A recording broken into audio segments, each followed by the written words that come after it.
Putting God first can be difficult. What can we learn from Esther that will help us put God first in our lives today?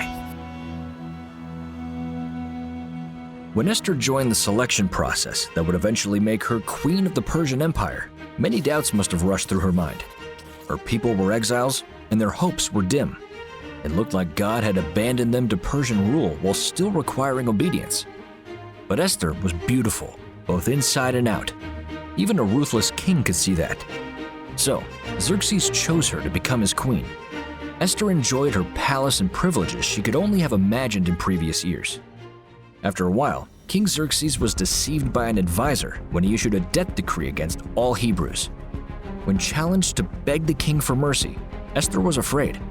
It's difficult to put God first when we struggle with poverty and the lack of resources.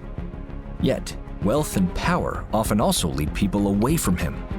How do you put God first when you have more wealth and influence than those around you?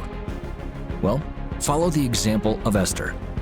She said, "Go, gather all the Jews, and fast for me for 3 days. My maids and I will fast likewise. And so I will go to the king, which is against the law, and if I perish, I perish." Esther was not immune to fear, but she was as courageous as she was beautiful.